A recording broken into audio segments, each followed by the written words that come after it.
بسم اللہ الرحمن الرحیم۔ بسم اللہ الرحمن الرحیم والصلاة والسلام علی اشرف الانبیاء والمرسلین وعلی آلہ وصحبہ وامتہ اجمعین اما بعد۔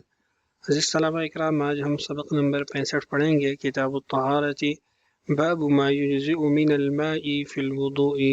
اس باب کو ہم نے گزشتہ ویڈیو میں شروع کیا تھا، چونکہ ہماری ویڈیو کا دورانیہ بڑھ گیا تھا تو اس لیے ہم اس کو مکمل نہیں کر پائے۔ آج کی اس ویڈیو میں ہم اس کو انشاءاللہ مکمل کریں گے۔ گزشتہ ویڈیو کے اندر ہم نے چند موضوعات پڑھ لیے تھے، جس میں متن حدیث اور اس کا ترجمہ تھا، اور اس کے ساتھ ساتھ تخریج روایت کو بھی آپ دیکھ چکے ہیں، روات حدیث کا تعارف بھی ہو چکا، اور سند سے متعلق کلام بھی ہو چکا ہے۔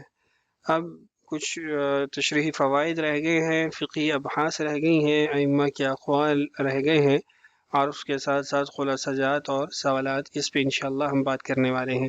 یعنی پہلے 4 عناوین یہ تو ہم نے گزشتہ ویڈیو میں پڑھ لیے ہیں، آخری 2 جو عناوین ہیں یہ انشاءاللہ ہم آج کی اس ویڈیو میں پڑھنے والے ہیں۔ تو آئیے شروع کرتے ہیں۔ سب سے پہلے غسل اور وضو میں پانی کی مقدار اور تحدید کے حوالے سے کچھ وضاحت ہے۔ آپ حضرات کو گزشتہ ویڈیو میں مختلف احادیث پڑھائی گئی تھیں، جس میں یہ تھا کہ رسول اکرم صلی اللہ علیہ وسلم نے 1 ساعت سے غسل فرمایا اور 1 مد سے آپ نے وضو فرمایا، اور ایک حدیث ایسی تھی جس میں تھا کہ آپ نے مد کے 2/3 حصے سے وضو فرمایا، اور آپ سے عرض کی تھی کہ وہ اقل المقدار ہے جو رسول اکرم صلی اللہ علیہ وسلم سے اس بارے میں منقول ہے، یا کم سے کم پانی کی مقدار کے حوالے سے منقول ہے۔ آئیے ابھی جانتے ہیں کہ کیا رسول اکرم صلی اللہ علیہ وسلم کا 1 سانس سے غسل کرنا اور 1 مد سے وضو کرنا یہ شرعی تحدید ہے کہ اس پانی میں کمی یا اضافہ نہیں کیا جائے گا، یا پھر یہ مبتلا بھی کے اوپر ہے کہ وہ کتنا پانی استعمال کرتا ہے، اور اس پانی کے استعمال سے جس کو رسول اکرم صلی اللہ علیہ وسلم نے کیا ہے کیا مراد ہے۔ دیکھیے، لیس الغسل بالصاع والوضوء بالمد للتحدید والتقدیر، یہ 1 سانس سے غسل کرنا اور 1 مد سے وضو کرنا یہ تحدید کے لیے نہیں ہے، اس کی مقدار بتانے کے لیے نہیں ہے، بلکہ رسول اللہ صلی اللہ علیہ وسلم ربما اقتصر على الصاع وربما زاد وربما نقص۔ فرماتے ہیں کہ رسول اکرم صلی اللہ علیہ وسلم نے کبھی تو 1 سانس سے زیادہ استعمال کیا، کبھی 1 سانس سے کم استعمال کیا، اور کبھی تو رسول اکرم صلی اللہ علیہ وسلم نے صرف 1 سا ہی استعمال کیا۔ آگے چل کے ایک حدیث آنے والی ہے جس میں 1.5 سا کا بھی تذکرہ موجود ہے۔ قال ابن دقیق العید، ابن دقیق العید رحمہ اللہ فرماتے ہیں، الواجب فی الغسل ما یسمى غسلا وذلك بإفاضة الماء على العضو وسيلانه عليه فمتى حصل ذلك تأدى الواجب۔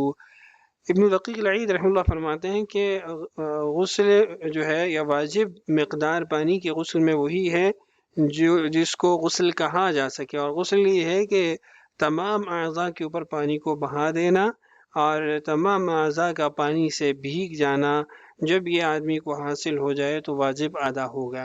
وذلك يختلف باختلاف الناس، اور یہ لوگوں کے اعتبار سے مختلف ہوتا ہے۔ فلا يقدر الماء الذي يغتسل به او يتوضأ به بقدر معلوم، اس لیے کوئی طے شدہ مقدار وضو یا غسل کے لیے بیان نہیں کی جا سکتی۔ امام شافعی رحمہ اللہ بھی کچھ ایسا ہی فرماتے ہیں، آپ اس کو دیکھ سکتے ہیں۔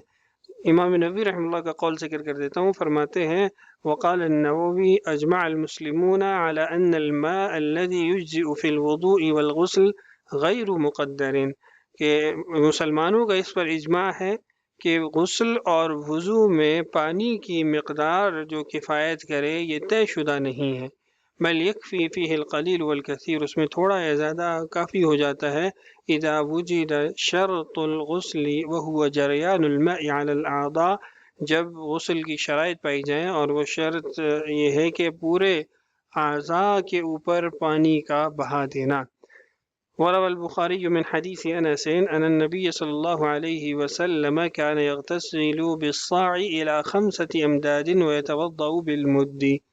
ہاں، ایک روایت میں ہے کہ رسول اکرم صلی اللہ علیہ وسلم ایک سانس سے لے کر 5 مد تک جو پانی کی مقدار بنتی ہے غسل فرما لیتے تھے، اور 1 مد سے آپ وضو فرماتے تھے۔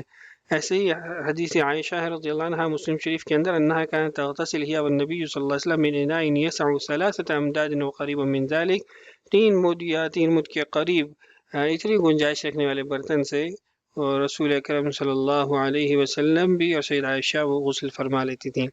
قال الشوكاني في شرح هذا الحديث: القدر المجزئ من الغسل ما يحصل به تعميم البدن على الوجه المعتمد، سواء كان صاعا أو أقل أو أكثر، ما لم يبلغ في النقصان إلى مقدار لا يسمى مستعمله مغتسلا، أو إلى مقدار في الزيادة يدخل فاعله في حد الإسراف، وهكذا الوضوء۔ شوکانی رحم اللہ بھی کچھ ایسی ہی بات ذکر فرما رہے ہیں، وہ فرماتے ہیں کہ جو کفایت کرنے والی مقدار ہے غسل میں وہ یہ ہے کہ پورا جسم جو ہے وہ بھیگ جائے، اس پہ پانی بہہ جائے، سواء کان صاع، چاہے وہ 1 صاع ہو، اس سے کم ہو یا اس سے زیادہ ہو، ہاں اتنا کم نہ ہو کہ پانی کا استعمال کرنے والا اس کو نہ کہا جا سکے کہ اس نے غسل کر لیا، یا اتنا بھی اس میں اضافہ نہ کرے یا زیادتی نہ کرے پانی کی کہ اس کا کرنے والا وہ اسراف کے اندر داخل ہو جائے۔ اور فرماتے ہیں یہی حکم وضو کا بھی ہے کہ القدر المجزئ منہ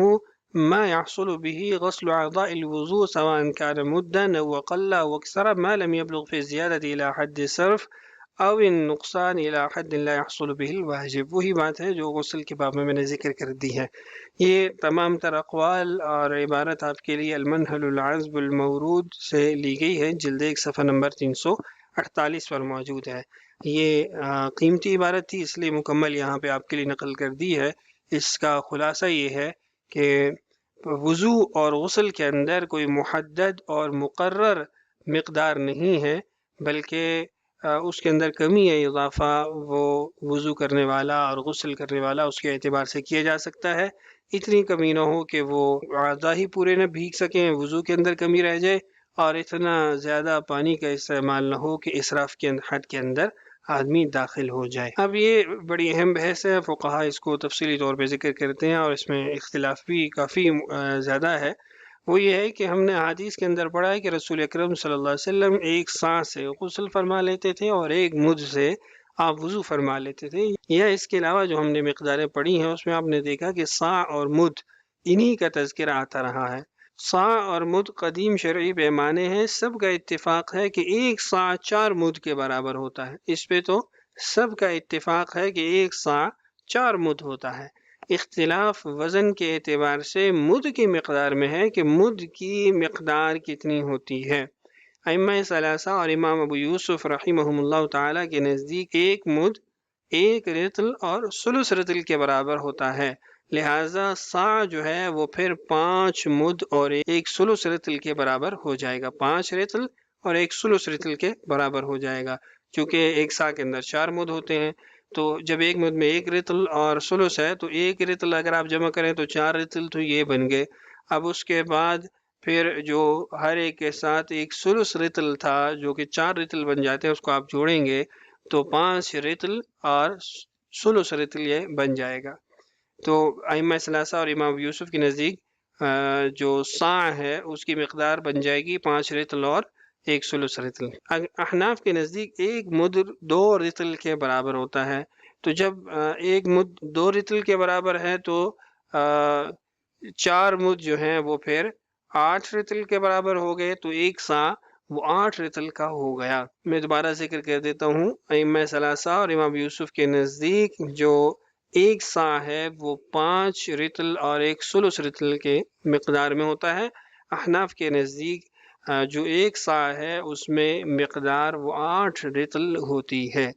جمہور کا جو صاع ہے اس کو صاع حجازی بھی بولتے ہیں، حضور اقدس صلی اللہ علیہ وسلم کے صاع کے مطابق وہ صاع حجازی کو قرار دیتے ہیں، جبکہ احناف کے نزدیک صاع عراقی جو ہے 8 رطل وہ حضور اقدس صلی اللہ علیہ وسلم کا صاع ہے۔ اس صاع کو صاع عراقی بھی کہتے ہیں، صاع عمری بھی کہتے ہیں، اور صاع حجاجی بھی کہا جاتا ہے۔ صاع حجاجی کہا جانے کا جو اس کا وجہ تسمیہ ہے، حضرت عمر رضی اللہ عنہ کا جو صاع تھا وہ گم ہو گیا تھا، بہت زیادہ اس کو تلاش کیا گیا، ناپید سا ہو گیا تھا، تو پھر حجاج بن یوسف نے اہل عراق کے لیے اس سا کو تلاش کیا تھا، اور پھر اس نے اہل عراق کو حضرت عمر رضی اللہ عنہ کا سا دیا تھا، اور اس کے بعد اس نے ان پہ احسان بھی جتلایا تھا کہ میں تمہارے لیے یہ سا نکال کر لایا ہوں۔ چنانچہ اس سے شہرت ہوگی کہ یہ حجاج بن یوسف نے نکالا ہے، تو اس کو سائے حجاجی بھی کہا جاتا ہے۔ اہل عراق کو اس نے احسان جتلاتے ہوئے کہا تھا، یا اہل العراق یا اہل الشقاق والنفاق ومساوی الاخلاق علم مخرج لکم صاع عمرہ، کہ اے اہل شقاق و نفاق، اے برے اخلاق والو، اے عراق والو، کیا میں نے تمہارے لیے عمر رضی اللہ عنہ کا سا جو ہے وہ تلاش نہیں کیا تھا، وہ دریافت نہیں کیا تھا، اور اس لیے اس کو سائے حجاجی بھی کہا جاتا ہے۔ یہاں دلائل کچھ آپ کے سامنے رکھ دیتے ہیں۔ جمہور جو استدلال کرتے ہیں وہ صحیحین کی ایک روایت سے کرتے ہیں۔ فرماتے ہیں کہ صحیحین کی روایت سے معلوم ہوتا ہے کہ ایک فرق 3 سا کا ہوتا ہے۔ فرق کی مقدار مشہور ہے کہ 16 رطل ہوتا ہے، تو اس حساب سے اگر آپ 16 کو 3 پر تقسیم کریں گے تو 5 رطل اور ثلث رطل نکلے گا۔ ایک فرق 3 سا، اور ایک جو فرق ہے وہ 16 رطل کا ہوتا ہے۔ اب 16 رطل کو جب آپ 3 پہ تقسیم کریں گے تو 1 سا کی مقدار نکل آئے گی، اور وہ بنے گی 5 رطل اور ثلث رطل۔ نتیجہ آپ کے سامنے نیچے لکھا ہوا ہے کہ 1 سا 5 رطل اور ثلث رطل نکل آئے گا۔ احناف کا جواب یہ ہے کہ فرق کا 16 رطل ہونا یقینی نہیں اور کسی حدیث سے ثابت نہیں۔ حدیث میں تو صرف اتنا ہے نا کہ سیدہ عائشہ فرماتی ہیں رضی اللہ عنہا کہ ایک فرق سے غسل کیا دو سیدہ عائشہ نے اور رسول اکرم صلی اللہ علیہ وسلم نے۔ اب اس ایک فرق کو جو 3 سا کہا گیا، اور پھر فرق جو ہے اس کو 16 رطل جو کہا گیا، یہ کسی حدیث سے ثابت تو نہیں ہے۔ اور اگر یہ کہا جائے کہ اہل لغت کے قول سے ثابت ہے تو وہ احناف پر حجت نہیں ہے، کیونکہ احناف بھی لغت کے اندر امام ہے، ان کو بھی اس بات کا علم ہے کہ فرق کس کو کہتے ہیں اور اس میں کتنی مقدار ہوتی ہے۔ یہ بھی یقینی نہیں کہ فرق 3 سا کا ہو، ممکن ہے راوی نے روایت بالمعنی کی ہو اور فرق کا لفظ اپنی طرف سے ذکر کیا ہو، لہٰذا اس دلیل سے سا کی مقدار کا قطعی طور پر ہونا ثابت نہیں ہے۔ دوسرا جو استدلال کیا جاتا ہے وہ امام ابو یوسف کے ایک قصہ سے کیا جاتا ہے، جس پہ آگے حنفیہ کی طرف سے رد بھی ہے، اور اس کے ساتھ ساتھ ابن الحمام رحمہ اللہ نے اس بات کو ذکر کیا کہ اس مسئلے کے اندر امام ابو یوسف و امام ثلاثہ کے ساتھ نہیں ہیں، بلکہ طرفین کے ساتھ ہیں، امام ابو حنیفہ اور امام محمد کے ساتھ ہیں۔ یہ جو جواب ہے دیکھیے کہ امام یوسف فرماتے ہیں کہ امام یوسف ایک مرتبہ وہ حج کے لیے تشریف لے گئے، تو جب مدینہ منورہ حاضر ہوئے، اہل مدینہ سے مقدار سا کی تحقیق کی، اس کے بارے میں سوال و جواب کیے، تو انہوں نے کہا کہ صاعنا صاع النبی صلی اللہ علیہ وسلم، ہمارا جو صاع ہے وہ رسول اکرم صلی اللہ علیہ وسلم والا صاع ہے۔ تو انہوں نے کہا ما حجتکم فیہ، تمہاری کیا دلیل ہے کہ تمہارا جو صاع ہے وہ رسول اکرم صلی اللہ علیہ وسلم والا ہے؟ تو انہوں نے کہا کہ ہم کل حجت لے کر آئیں گے، کل دلیل پیش کریں گے۔ دوسرے دن ان کی خدمت میں مہاجرین کی اولاد میں سے 50 شیوخ اپنے ساتھ اپنا اپنا صاع لے کر حاضر ہوئی، اور ان میں سے ہر ایک کہتا تھا کہ یہ میرے والد نے مجھے بتایا یا میری والدہ نے مجھے بتایا کہ یہ رسول اکرم صلی اللہ علیہ وسلم کا صاع ہے۔ تو جب امام یوسف نے اس کا وزن کیا تو وہ 5 رطل اور ثلث رطل ثابت ہوا، تو اس پر امام یوسف نے امام صاحب کا قول ترک کر دیا۔ بہقی رحمہ اللہ نے اپنی سند سے اس کو ذکر کیا ہے، اور اس موقع پہ امام مالک کا امام یوسف سے مناظرہ بھی منقول ہے، نقل کیا جاتا ہے۔ تو اس کے بارے میں احناف جواب یہ دیتے ہیں کہ یہ قصہ مجاہیل پر مشتمل ہے کہ وہ کون 50 شیوخ تھے جنہوں نے صاع لایا تھا، اور لا کے پھر اس کی مقدار کو معلوم کیا گیا تھا۔ تو ان 50 شیوخ کے نام معلوم نہیں ہیں، تو اس لیے یہ واقعہ جو ہے درست نہیں ہے، اور اگر یہ واقعہ صحیح ہوتا تو عوام و خواص میں مشہور ہوتا۔ امام محمد جو فقہ حنفی کے لکھنے والے ہیں، انہوں نے بھی اس کو لکھا ہوتا، ذکر کیا ہوتا۔ ابن الحمام رحمہ اللہ نے لکھا کہ اصح قول کے مطابق امام یوسف تو اس مسئلے میں ہیں ہی طرفین کے ساتھ، تو جب وہ ہے ہی طرفین کے ساتھ تو پھر یہ پیچھے جو واقعہ ہے اس واقعے کی کوئی وجہ باقی نہیں رہتی، اس واقعے کے صحیح ہونے میں پھر اشکال پیدا ہو جاتا ہے۔ تیسری دلیل کیا ہے؟ سیدہ عائشہ رضی اللہ عنہا کی روایت ہے وہ فرماتی ہیں کنت انا ورسول اللہ صلی اللہ علیہ وسلم نغتسل من اناء واحد یقال له الفرق، اور فرق یہ کہ فرماتے ہیں 3 سا کا ہوتا ہے، یعنی 2 افراد 3 سا سے غسل کرتے تھے، جس کا نتیجہ ہر فرد کے لیے 1.5 سا پانی باقی رہتا تھا۔ اب یہ جو 1.5 سا پانی ہے اس کی تائید دوسری روایت سے ہوتی ہے جس میں ہے کہ آپ صلی اللہ علیہ وسلم 8 رطل سے غسل فرماتے تھے۔ پہلے ہم اس کو پڑھ چکے ہیں جہاں آپ کو تحدید وضو یا تحدید غسل کے حوالے سے بتایا تھا۔ تو فرماتے ہیں کہ آپ صلی اللہ علیہ وسلم 8 رطل سے غسل فرماتے تھے۔ اب ایک حدیث میں 1.5 سا اور دوسرے میں 8 رطل، تو اگر آپ اس کو تقسیم کریں 1.5 سا پر تو یہ جو 8 رطل ہے یہ 1 سا کے اعتبار سے 5 رطل اور ثلث رطل بن جائے گا، یعنی 8 رطل جب اس کو 1.5 سا پہ آپ تقسیم کریں تو یہ 5 رطل اور 1 ثلث رطل بن جائے گا 1 سا کا وزن۔ احناف جواب دیتے ہیں کہ فرق کا 3 سا کے برابر ہونا یقینی نہیں، ممکن ہے 2 سا ہو۔ پھر سیدہ عائشہ نے فرمایا کہ برتن فرق کے برابر تھا، لیکن یہ تو اس کے اندر وضاحت نہیں کہ وہ پورا پانی سے بھرا ہوا تھا۔ اگر وہ برتن 2 سا کا تھا تو روایت ان حدیث کے موافق ہو جائے گی جن میں ہے کہ آپ صلی اللہ علیہ وسلم 1 سا سے پانی سے غسل فرماتے تھے۔ مزید روایت میں سا 8 رطل کی تصریح موجود ہے۔ یہ حنفیہ کے اقوال یا ان کے مستدلات آ گئے۔ حضرت مجاہد کہتے ہیں کہ اشارت عائشۃ الی قدح فوزنته فکان 8 ارطال، سید عائشہ نے ایک برتن کی طرف اشارہ کیا تو جب میں نے اس کا وزن کیا تو اس 8 رطل اس میں آتے تھے۔ نسائی کی روایت حضرت مجاہد نے قدح کا اندازہ لگایا تو وہ 8 رطل نکلا۔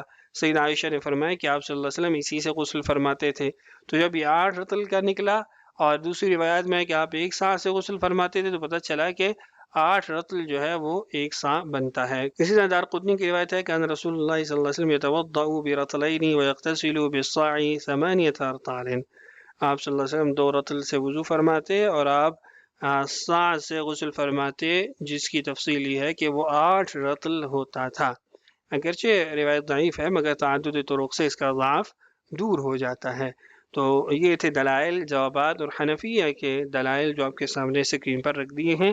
خلاصہ یہ نکلا کہ حنفیہ کے نزدیک 1 سا 8 رطل ہے، اور جو ائمہ ثلاثہ ہیں ان کے نزدیک ایک جو سا ہے وہ 5 رطل اور ثلث رطل ہے۔ آگے کچھ فوائد بھی ہیں۔ حضرت گنگوہی رحمہ اللہ فرماتے ہیں کہ چونکہ رسول اکرم صلی اللہ علیہ وسلم کے زمانے میں ساع عراقی بھی رائج تھا اور ساع حجازی بھی، تو چونکہ ساع عراقی کے اندر زیادہ چیز آتی ہے تو صدقۃ الفطر میں احتیاطاً ساع عراقی کا ہی لحاظ کیا جائے، یعنی 8 رطل جو حنفیہ کے ہاں ہے۔ اسی طرح العرف الشرعی میں ہے کہ ساع عراقی اور ساع حجازی دونوں ہی رسول اکرم صلی اللہ علیہ وسلم کے زمانے کے اندر موجود تھے۔ روایات صحیحہ اسی پر دلالت کرتی ہیں۔ یہ جو سا اور مد کی ہم نے تفصیلاً تحقیق آپ کے سامنے رکھی ہے، یہ اس لیے کہ یہ شرعی پیمانے ہیں اور بہت سے احکام کے اندر ان کو استعمال کیا جاتا ہے، بہت سے احکام ان سے وابستہ ہیں، جس میں زکوٰۃ الفطر بھی ہے، کفارات بھی ہیں، وضو اور غسل بھی ہے، بہت سارے چیزیں ایسی ہیں جو ان سے وابستہ ہیں، اس لیے اس کی تفصیلات ضروری تھیں۔ اب اس کے بعد آگے خلاصہ آپ کے سامنے اسکرین پر موجود ہے۔ ویڈیو کا دورانیہ بڑھ گیا اس لیے میں اس کو نہیں پڑھتا، آپ اس کو پڑھ لیجئے۔ سوالات آپ کے سامنے اسکرین پر موجود ہیں، ان کے جوابات کمنٹ سیکشن میں۔ اگلی ویڈیو میں انشاءاللہ ہم باب فی اسباغ الوضو پڑھنے والے ہیں۔ اللہ تعالیٰ ہم سب کا حامی و ناصر ہو۔ السلام علیکم ورحمۃ اللہ وبرکاتہ۔